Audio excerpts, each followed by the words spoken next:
नमस्कार दोस्तों, स्वागत है आपका एक और नई वीडियो में। तो देखिए दोस्तों, आज की कथा में आपको बताया जाएगा भगवान शिव के लिंग एवं साकार विग्रह की पूजा के रहस्य तथा महात्म्य का वर्णन। यानी शंकर भगवान की जो लिंग की पूजा है उसका कितना महत्व है, उसका क्या मतलब है, उसका वर्णन किया जाएगा दोस्तों। तो देखिए दोस्तों, अगर आप इस चैनल पर पहली बार आए हैं दोस्तों तो इस चैनल को सब्सक्राइब अवश्य कर लें दोस्तों, क्योंकि इस चैनल पर आपको संपूर्ण महाशिव पुराण की बुक मैं लाइव पढ़कर सुना रहा हूं दोस्तों। और तो इससे आपको संपूर्ण महाशिव पुराण में जो जो बातें बताई गई हैं उन सब की जानकारी आपको प्राप्त होगी दोस्तों। और जो आपको इधर उधर से झूठी जानकारी बताई जा रही है, यानी आपको कोई भी संत से आपने कुछ भी बातें सुनी हो तो वह बातों में कितनी सच्चाई है, वह कितना सत्य आपको बता रहे हैं, यह सब जानकारी आपको इस महाशिव पुराण बुक से प्राप्त होगी दोस्तों। और आप खुद अनुमान लगाइए दोस्तों इन बातों में कितनी सच्चाई है, किसी की झूठी बातों में ना आए दोस्तों। आपको इसी कारण से दोस्तों मैं आपको महाशिव पुराण की बुक लाइव पढ़कर सुना रहा हूँ दोस्तों, क्योंकि सत्य और संपूर्ण जानकारी हर मनुष्य को पहुंचनी चाहिए दोस्तों, वह झूठी अफवाहों में ना फंसे रहें। इसी कारण से दोस्तों मैं आपको महाशिव पुराण की बुक लाइव पढ़कर सुना रहा हूं। तो देखिए दोस्तों, बिना टाइम वेस्ट किए वीडियो स्टार्ट करते हैं। तो ध्यानपूर्वक सुनते रहिए दोस्तों इस कथा को। तो देखिए दोस्तों, आज की कथा है भगवान शिव के लिंग एवं साकार विग्रह की पूजा के रहस्य तथा महात्म्य का वर्णन। यानी उनकी पूजा का क्या रहस्य, इसका वर्णन किया जाएगा दोस्तों। तो ध्यानपूर्वक सुनते रहें। सूत जी बोले, हे शौनक, जो श्रवण, कीर्तन और मनन इन तीनों साधनों के अनुष्ठान में समर्थ ना हो।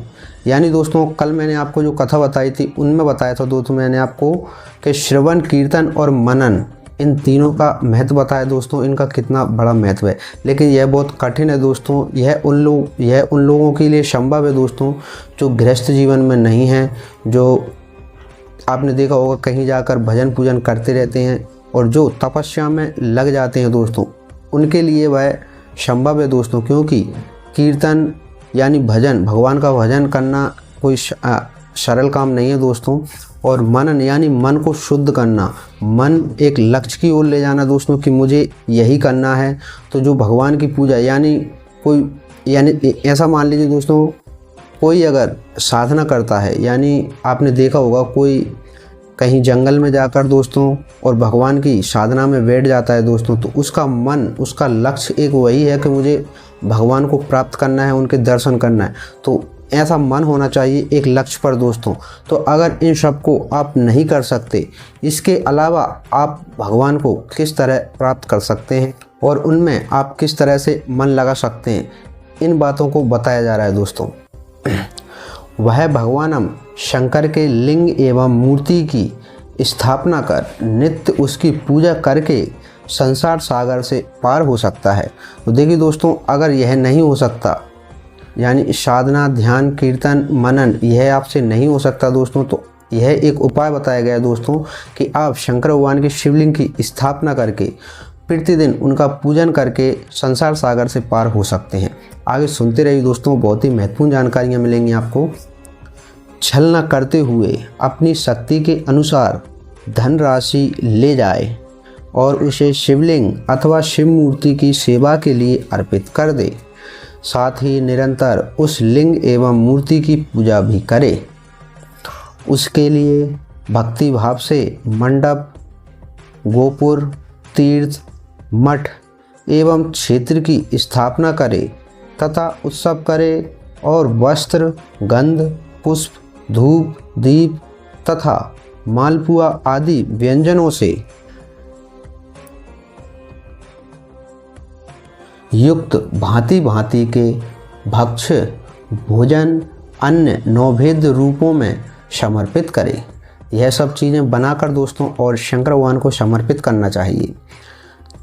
छत्र, ध्वजा, व्यंजन, चामर तथा अन्य अंगों सहित राजोपचार की भांति सब वस्तुएं भगवान शिव के लिंग एवं मूर्ति पर चढ़ाए। प्रदक्षिणा, नमस्कार तथा यशाशक्ति जप करे। आवाहन से लेकर विसर्जन तक सारा कार्य प्रतिदिन भक्ति भाव से संपन्न करे।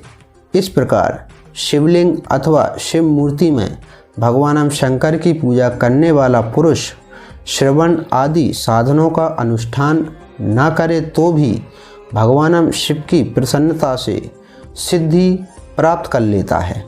पहले के बहुत से महात्मा पुरुष लिंग तथा शिव मूर्ति की पूजा करने मात्र से भवबंधन से मुक्त हो जाते थे। इतना महत्व है दोस्तों लिंग मूर्ति का। देखिए यह पूजा आपको बताई जा रही है दोस्तों इस मूर्ति का। जो व्यक्ति साधन मनन ध्यान भजन यह नहीं कर सकता दोस्तों, उसका महत्व बताया जा रहा है दोस्तों। तो वह प्रतिदिन शंकर भगवान की या तो स्थापना करके उनकी प्रतिदिन पूजा करे।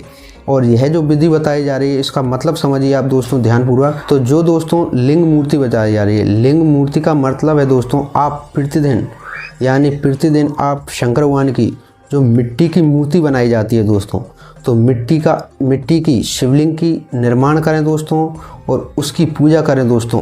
प्रतिदिन उसकी पूजा करें और फिर उनका विसर्जन कर दें। तो इस तरह से जो मनुष्य पूजा करता है दोस्तों वह भवसागर से पार हो जाता है, तर जाता है। तो आगे आपको मालूम चलेगा दोस्तों कि पार्थिव शिवलिंग की कितनी महिमा है, उसका किस विधि विधान से उसकी पूजा करनी चाहिए, सब जानकारी आपको मिलेगी दोस्तों। तो इस चैनल पर बने रहें दोस्तों। ऋषिगण बोले, मूर्ति में ही सर्वत्र देवताओं की पूजा होती है, परंतु भगवान शिव की पूजा सब जगह मूर्ति में और लिंग में भी क्यों की जाती है। यानी जो पार्थिव पूजा है दोस्तों उसमें सभी देवी देवताओं की पूजा मानी गई है, उसमें सभी देवी देवताओं की पूजा हो जाती है। सूत जी बोले, हे मुनीश्वरों, आप लोगों का यह प्रश्न तो बहुत ही पवित्र और अत्यंत अद्भुत है। इस विषय में महादेव जी भी वक्ता हो सकते हैं।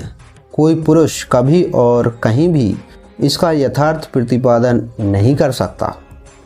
इस विषय में भगवान शिव ने जो कुछ कहा है और उसे मैंने गुरुजी के मुख से जिस प्रकार सुना है उसी तरह क्रमशः वर्णन करूँगा। एकमात्र भगवान शिव ही ब्रह्म रूप होने के कारण निष्कल निराकार कहे गए हैं। रूपवानम होने के कारण उन्हें शकल भी कहा गया है, इसलिए वे शकल और निष्कल दोनों हैं। शिव के निष्कल निराकार होने के कारण ही उनकी पूजा का आधारभूत लिंग भी निराकार ही प्राप्त हुआ है। अर्थातम शिवलिंग शिव के निराकार स्वरूप का प्रतीक है। शिवलिंग उनके निराकार रूप का प्रतीक है दोस्तों, जिसका कोई भी आकार नहीं है। निराकार का अर्थ है जिसका कोई भी आकार नहीं है दोस्तों, उसका प्रतीक है। इसकी कथा आपको आगे मिलेगी दोस्तों, अभी मिलेगी, ज़्यादा टाइम नहीं लगेगा। तो उसमें आपको मालूम चलेगा दोस्तों सबसे बड़ा रहस्य कि शिवलिंग की स्थापना कब हुई थी, किस दिन से शिवरात्रि मनाई जाती है। बहुत बड़ा महत्व है दोस्तों, बहुत अच्छी कथा है दोस्तों, उसको सुनिए। उसमें बहुत सी महत्वपूर्ण जानकारी हैं कि ब्रह्मा जी को श्राप भी किसने दिया था और शंकर भगवान पर केतकी का पुष्प क्यों नहीं चढ़ाया जाता। इतने रहस्य हैं दोस्तों उस कथा में, उसको ध्यानपूर्वक सुनना दोस्तों। आगे मिलेगी आपको, अभी मिलेगी, तो इसीलिए कह रहा हूँ दोस्तों आप इस चैनल को सब्सक्राइब कर अवश्य रख लें दोस्तों। इसमें आपको बहुत सी महत्वपूर्ण जानकारी देने वाला हूँ मैं। रूपवानम होने के कारण उन्हें शकल भी कहा गया है, इसलिए वे शकल और निष्कल दोनों हैं। शिव के निष्कल निराकार होने के कारण ही उनकी पूजा का आधारभूत लिंग भी निराकार ही प्राप्त हुआ है। अर्थातम शिवलिंग शिव के निराकार स्वरूप का प्रतीक है। इसी तरह शिव के सकल या साकार होने के कारण उनकी पूजा का आधारभूत विग्रह साकार प्राप्त होता है। अर्थातम शिव का साकार विग्रह उसके साकार स्वरूप का प्रतीक होता है।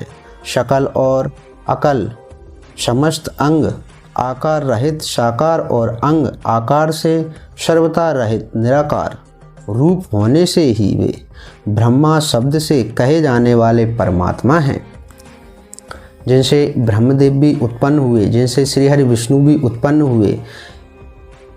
इस तरह दोस्तों उनको साकार रूप कहा जाता है। यही कारण है कि सब लोग लिंग निराकार और मूर्ति साकार दोनों में ही सदा भगवान शिव की पूजा करते हैं। शिव से भिन्न जो देवता हैं वे साक्षातम ब्रह्म नहीं हैं, इसलिए कहीं भी उनके लिए निराकार लिंग नहीं उपलब्ध होता। अतः सुरेश्वर, इंद्र, ब्रह्मा आदि देवगण भी निष्कल लिंग में पूजित नहीं होते।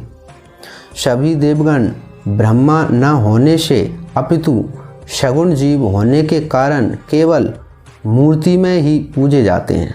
यह सभी देवता दोस्तों केवल मूर्ति में ही उनकी पूजा हो जाती है।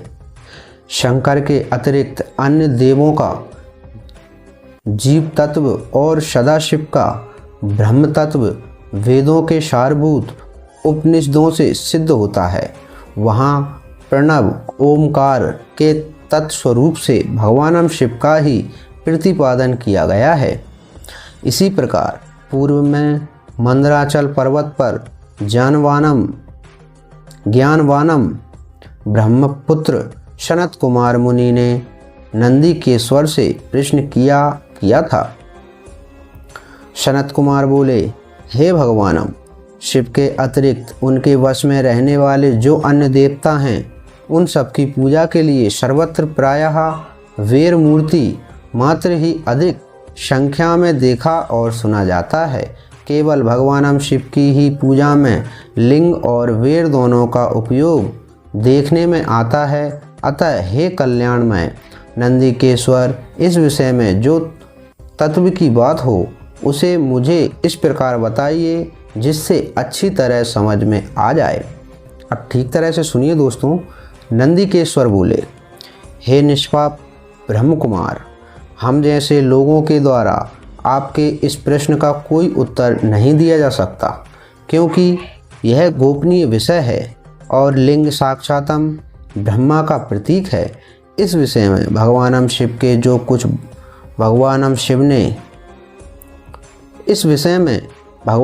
ने जो कुछ बताया है उसे मैं आप शिव भक्त के समक्ष कहता हूँ। भगवान शिव ब्रह्मस्वरूप और निष्कल निराकार हैं, इसलिए उन्हीं की पूजा में निष्कल लिंग का उपयोग होता है। संपूर्ण वेदों का यही मत है, वे ही सकल हैं। इस प्रकार वे निराकार तथा साकार दोनों हैं।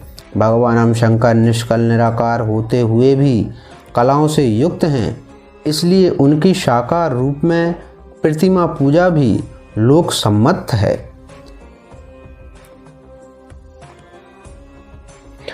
शंकर के अतिरिक्त अन्य देवताओं में जीव तत्व तथा सगुण तत्व होने के कारण वेद के मत में उनकी मूर्ति में भी ही पूजा मान्य है। इसी प्रकार उन देवताओं के आविर्भाव के समय उनका समग्र साकार रूप प्रकट होता है, जबकि भगवान सदाशिव के दर्शन में साकार और निराकार ज्योति रूप दोनों की ही प्राप्ति होती है। तब सनत कुमार बोले, हे महाभाग, आपने भगवान शिव तथा दूसरे देवताओं के पूजा में लिंग और वीर के प्रचार का जो रहस्य विभाग पूर्वक बताया है वह यथार्थ है। इसलिए लिंग और वीर की आदि उत्पत्ति का जो उत्तम वृत्तांत है उसी को मैं इस समय सुनना चाहता हूँ। हे योगींद्र, लिंग के प्राकट्य का रहस्य सूचित करने वाला प्रसंग मुझे बताइए।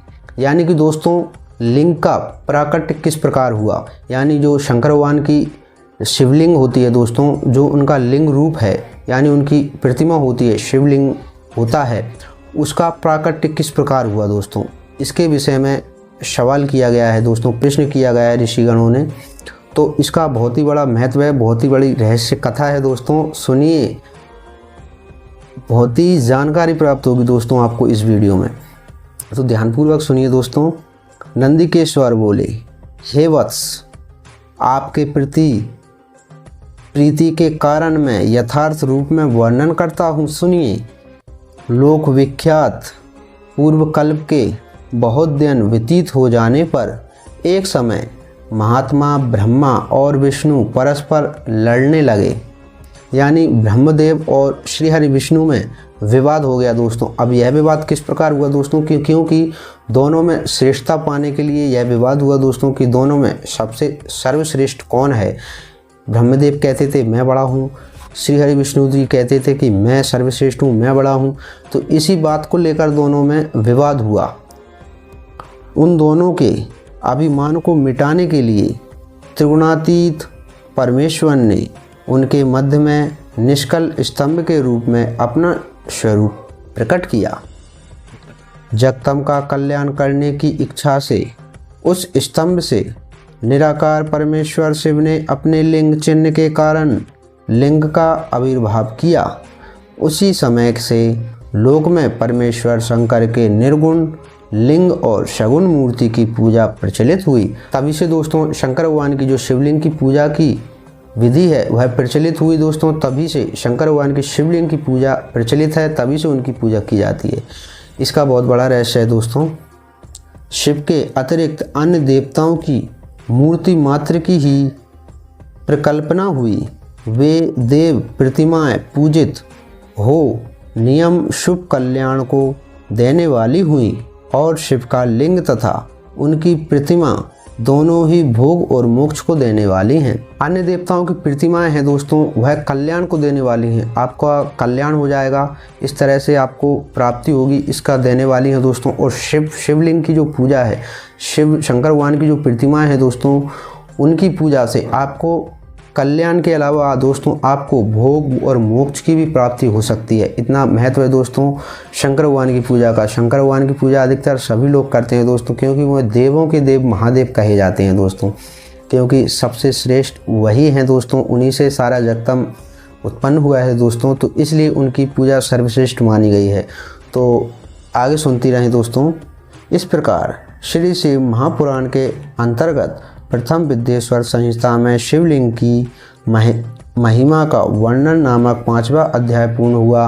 बोलिए शंकर भगवान की जय। तो देखिए दोस्तों, यहाँ तक 5वां अध्याय था दोस्तों। अब इससे आगे की कथा में दोस्तों आपको कल नेक्स्ट वीडियो में बताऊंगा दोस्तों। यहाँ पर आपको जानकारी प्राप्त होगी दोस्तों कि शंकर भगवान की जो लिंग रूप में प्रतिमा है दोस्तों, वह किस प्रकार प्रकट हुई और उसकी पूजा किस प्रकार की जाती है। उसमें बहुत से रहस्य हैं दोस्तों, आप ध्यानपूर्वक सुनते रहेंगे तो आपको बहुत सी जानकारी प्राप्त होंगी दोस्तों। उसमें इतने बड़े बड़े रहस्य बताए गए हैं आपको कि शंकर भगवान की जो लिंग की स्थापना है दोस्तों, वह प्रथम शिवलिंग कहाँ पर है, वह धरती पर ही है दोस्तों। वह प्रथम शिवलिंग है, उसका बहुत ही बड़ा महत्व है दोस्तों। और उस कथा में आपको बहुत से रहस्य मालूम चलेंगे दोस्तों, तो उसको मिस कभी मत करना दोस्तों। उसकी जानकारी के लिए दोस्तों मेरे चैनल को सब्सक्राइब अवश्य कर लें दोस्तों। और यह जानकारी अगर आपको अच्छी लगी हो तो इस वीडियो को ज़्यादा से ज़्यादा शेयर करें दोस्तों, और एक लाइक और एक प्यारा सा कमेंट अवश्य कर दें दोस्तों। तो चलिए दोस्तों, मिलते हैं कल और नई वीडियो के साथ। तब तक के लिए जय श्री राम।